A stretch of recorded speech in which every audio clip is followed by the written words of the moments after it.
Graças a Deus, nós vamos envolvendo a Mirtes, que Deus possa te amparar na sua palestra de hoje.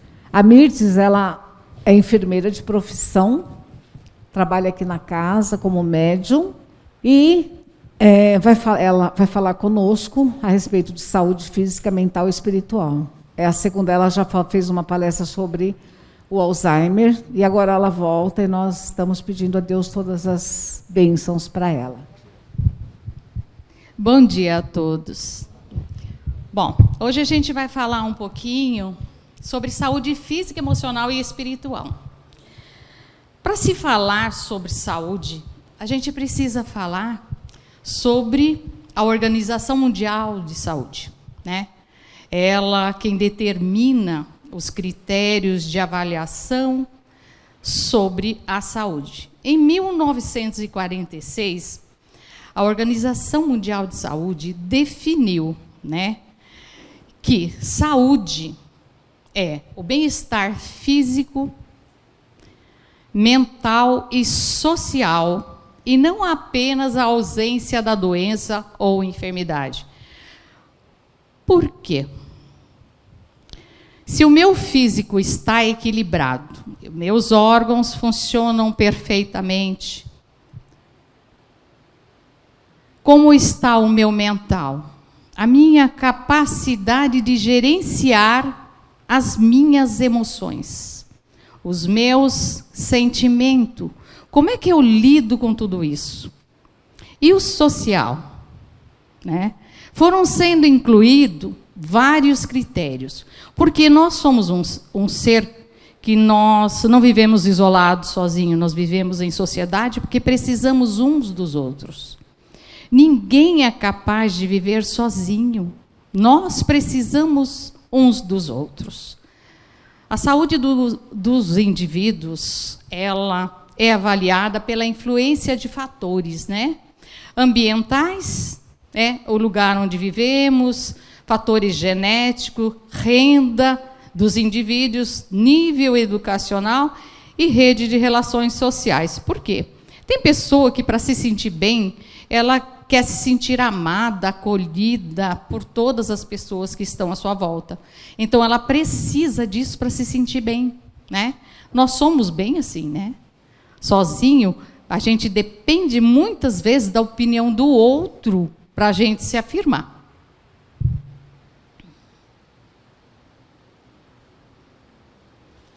Opa. Pessoa doente e pessoa saudável. Para falar de pessoa doente, pessoa saudável, a gente vai ter que entrar na criação e no sistema imunológico. Como é que tudo isso funciona? Nós temos um Pai, o nosso Criador, o nosso Deus, o maior arquiteto que já existiu e construiu tudo com a melhor e a maior perfeição. Tudo aquilo que a gente precisa, Ele colocou à nossa disposição. Sendo assim, Ele criou o ser humano à sua imagem e semelhança com muita perfeição e nos deu um presente. Esse presente é o nosso sistema imunológico. Como que funciona o nosso sistema imunológico? Vamos entender um pouquinho, porque fica mais fácil de saber, né? Como que a gente se defende? Ele deu isso de presente para a gente. Nós temos como nos defender de doenças. A gente tem tanto medo, mas a gente não sabe que Deus, quando nos criou, Ele fez com tanta perfeição que Ele não deixou faltar nada. Então, esse nosso sistema imunológico, ele é formado a partir do momento que nascemos. Quando a criança recebe pela primeira vez o leite materno, esse leite que todo mundo fala assim, é um leite fraco. É uma água, não tem cor. Esse leite é carregado de imunoglobulina. Sabe o que é isso? Mecanismo de defesa. Para a gente poder se defender das doenças. Vocês veem como as pessoas às vezes falam as coisas sem conhecimento. Mas Deus, na sua perfeição, Ele não esqueceu de nada. Então, como é que funciona? A primeira vez que recebemos esse leite, a gente já começa a receber essa defesa para a gente poder ter saúde e conseguir se defender das doenças. Mas Deus também nos deu sinais de alerta. O que significa isso? Quando a gente tem uma dor, quando a gente tem uma febre, não é assim que a gente fala? A gente sabe que alguma coisa está errado. Ou não? Com certeza, né? Por quê? São os sinais. Porque se a gente não tivesse febre, a gente não tivesse dor, como é que a gente ia saber se tem alguma coisa de errado com a gente? Ficaria difícil, né? Então, vocês veem a inteligência do Pai, que proveu o ser humano de tudo aquilo que ele precisava. A criança forma o seu sistema imunológico a partir do momento que nasce até 4 anos de idade. Por que até 4 anos de idade? Porque ela vai aprendendo a se defender das doenças, se expondo também no meio que ela vive. Você vê que a criança pequena, quando vai para uma escolinha, a mãe põe numa creche, numa escola, quando um fica doente, todas as crianças ficam doentes. Por quê? Porque o sistema imunológico dessa criança está em formação. Então, ela está aprendendo, através do contato, a se defender das doenças, pelo contato. Temos também a chamada vacina. Por que eu vou falar de vacina, gente? Não estava incluso aqui na minha palestra, não, mas hoje se fala tanto em vacina por conta da pandemia que nós estamos vivendo, não é? Então, o que é uma vacina? Gente, a vacina é uma substância produzida a partir de um agente patológico. O que é um agente patológico? O agente causador da doença. Certo? Que a partir do momento que é introduzido no organismo humano, tem como finalidade gerar uma resposta imunológica. Aí, ó, a gente se defendendo novamente. Então, eu não sei por que o ser humano tem tanto medo da doença. Se ele sabe que tem um pai, que esse pai não desampara nenhum dos seus filhos e que nos deu condições de defender das doenças.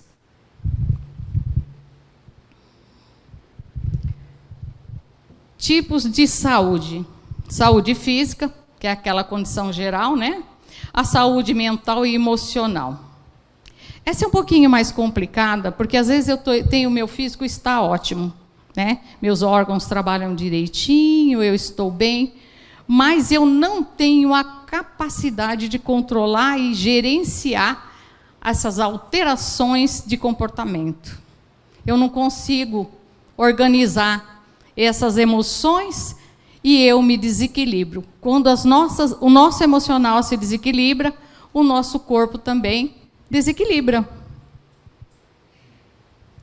Quando nós estamos felizes, alegres e contentes, já foi comprovado. O nosso sistema imunológico, ele eleva ao máximo e ele nos protege da doença. Quando começamos a ficar triste, chateado, por algum motivo, o nosso sistema imunológico cai, ele deprime. Esse sistema imunológico ele é deprimido e nós ficamos propensos a desenvolver doenças. Então, vocês estão aprendendo aqui como se defender das doenças. Não é assim? Elevando o seu padrão vibratório com a ligação com Deus, com o nosso Pai. A saúde, ela foi buscando formas de descobrir o que é a saúde num todo.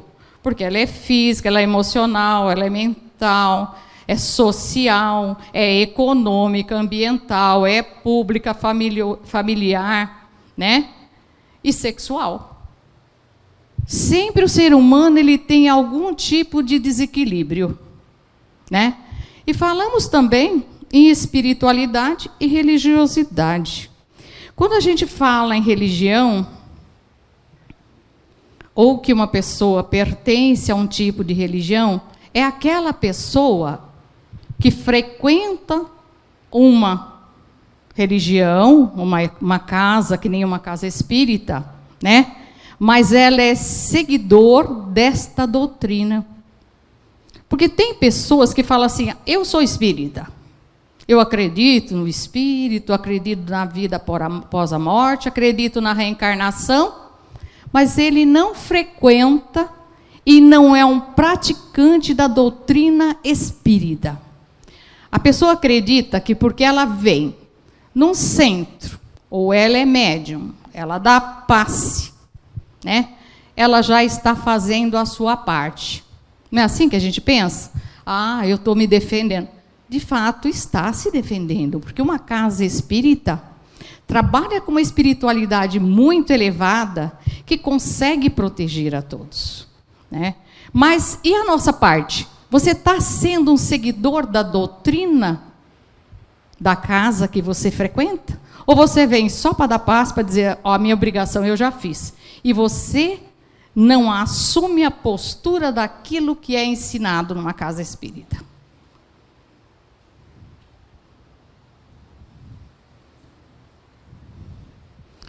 Como ter um corpo saudável? Alimentar-se bem, a gente sabe, né, que é muito importante. Hidratação adequada, no mínimo 2 litros de água por dia, prática de atividade física. Isso a televisão fala o tempo todo, né? Virou assim, sabe? Né? O tempo todo. Dormir tranquilamente, no mínimo 8 horas por noite, né? Cultive bons relacionamentos também. Isso faz bem, sabe? Porque quando a gente se relaciona com pessoas que é baixo astral e está sempre com energia lá embaixo, a gente se sente mal. Vocês já perceberam? Que tem certas pessoas que você chega perto e você fala, nossa, mas eu estou com uma dor de cabeça, eu não sei. Essa pessoa, toda vez que eu chego perto dela, eu não me sinto bem. Então, quando a gente se relaciona com pessoas, né, mais equilibradas, a gente se sente melhor. E a consulta médica é fundamental para que a gente busque ajuda no profissional, para saber se está tudo bem, através de exames de rotina, tá bom?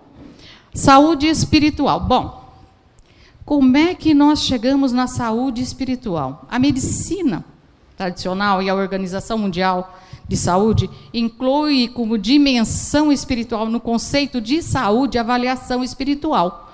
Por quê? Porque ela descobriu o seguinte, que quando uma pessoa interna-se num hospital para fazer uma cirurgia, ou mesmo para um tipo de tratamento, é feito um questionário. Vocês perceberam que tem que preencher um monte de informação lá, né? Onde você mora, se é casada, se bebe, se isso, se aquilo. Lá no final está escrito religião. Por quê? Vocês sabem por quê? Porque eles descobriram que existe doença e existe paciente. A doença pode ser a mesma, o paciente não. O tratamento é o mesmo, mas a eficácia do tratamento de um paciente para outro é totalmente diferente. Um reage, se recupera e muitas vezes se cura de uma doença. E o outro, com o mesmo tratamento, não consegue se melhorar. O que será que está de errado nesse paciente? Por conta dessas informações, eles descobriram que essas pessoas que têm uma ligação religiosa ou espiritual, elas têm uma melhor aceitação do tratamento e da sua condição de doente. E ela facilita e favorece o tratamento. Porque aquele que não acredita em nada, para ele tanto faz. Então, ele não acredita. Como que algo pode dar certo se você mesmo não confia naquilo? Então, é a mesma questão da vacina, é da doença. Muito depende de nós, porque 80% das doenças são geradas no nosso emocional. Primeiro aqui, depois desencadeia no físico. Essa avaliação é feita até mesmo por enfermeiros, nós chamamos de anamnese. É um nome meio estranho, né? Mas é uma forma da gente descobrir o histórico do paciente. Saber se a família era hipertensa, se era diabético, se tinha alguma cardiopatia. As informações que a gente precisa saber para lidar com esse paciente. Porque você pergunta para o paciente, você é hipertenso? Ele fala, não, a minha pressão é controlada. Mas ele toma remédio, gente. Então, ele é hipertenso. Ele só é controlado porque ele toma o remédio. Então, como é que você pode confiar nas informações, né? Você é diabético? Não, a minha glicose está controlada. Mas é o remédio que você toma. E a pessoa não entende. A diferença de religiosidade e espiritualidade, eu falei para vocês, né? Religioso é aquele que segue o princípio da doutrina, e a espiritualidade é aquela superior, aquela que nos favorece, e os amigos que nos assistem. Ela é uma parte integrante da nossa identidade, porque ela é baseada nas nossas crenças, naquilo que a gente acredita como formação, como Deus, né? E a nossa relação religiosa não tem nada a ver, porque tem pessoa que vive na igreja, como eu disse, mas ela não é o seguidor da doutrina. E tem aquele que não vive na igreja e se chama espiritualista, né? Ou religioso, mas não frequenta, mas ele tem um comportamento que condiz com aquela doutrina. Você vê como a gente não pode fazer essa avaliação de qualquer forma, né? O espiritual e o material, gente. Nós sabemos que quando eles criaram essa avaliação espiritual, é porque eles sabem que existe o corpo, a matéria, e existe o espírito, né? Então, o que é o espírito? É o extrafísico. É aquilo que você não pode ver e não pode tocar. E o material? O material é aquilo que é palpável e visível, que nem o nosso corpo, né? Eu posso ver, eu posso palpar, ou qualquer objeto é material. Tem pessoas que são totalmente materialistas, apegadas à matéria. E tem pessoas que são apegadas à espiritualidade. Elas são mais nobres, né? Elas não se importam tanto com o bem material, no que faz muito bem, porque a matéria e tudo aquilo que a gente tem nos é fornecido como empréstimo de Deus. Então, a espiritualidade, ela nos ajuda muito, ela diminui a ansiedade, o estresse, ela é uma importante aliada para a saúde. Contanto que ela traga benefício para o nosso corpo e para a nossa mente. A fé também é nossa aliada. A oração é a nossa conexão com Deus. Ela eleva o seu padrão espiritual, fazendo com que você tenha um equilíbrio emocional e você tenha uma aceitação melhor. Com isso, você abaixa os níveis de estresse do seu organismo, porque você não libera tanto hormônio como cortisol e adrenalina.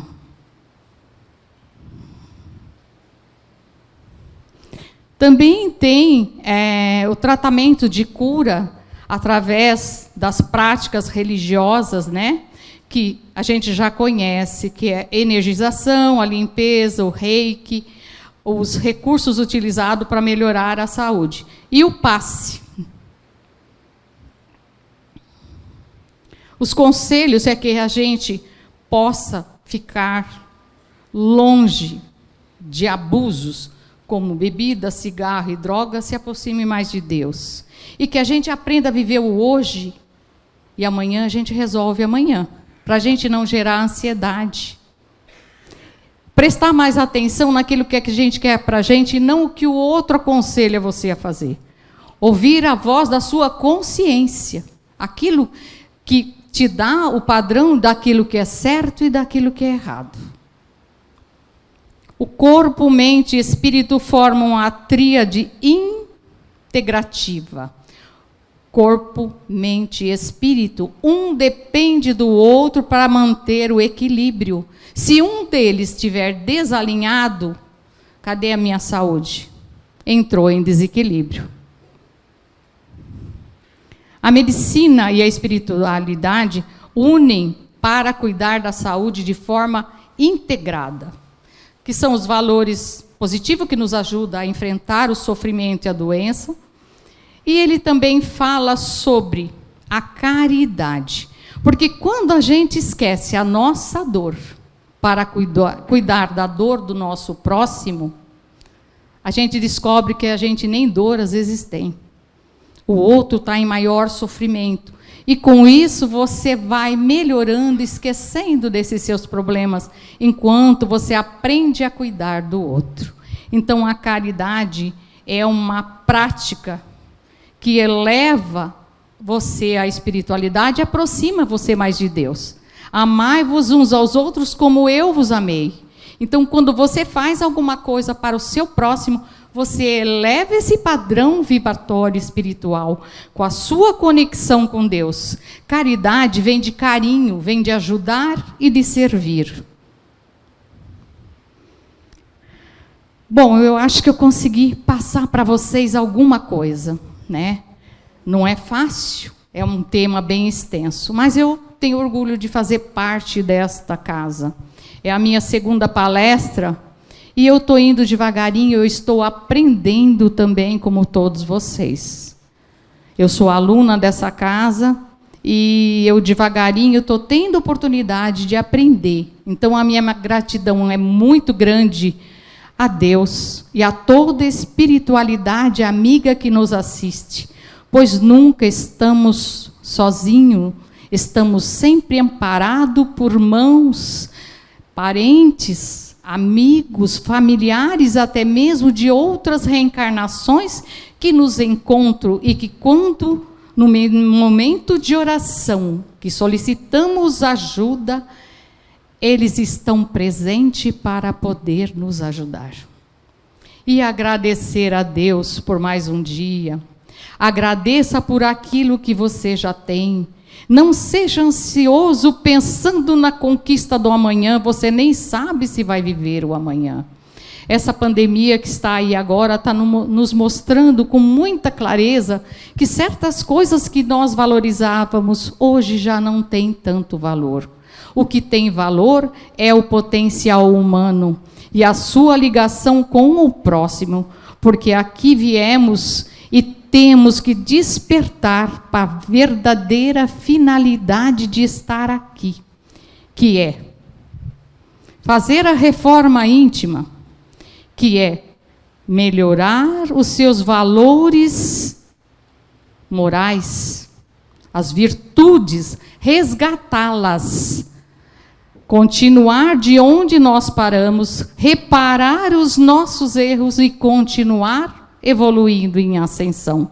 Essa é a verdadeira finalidade e o propósito de estarmos aqui hoje. Muito obrigada a todos, que Deus dê uma boa semana a todos nós.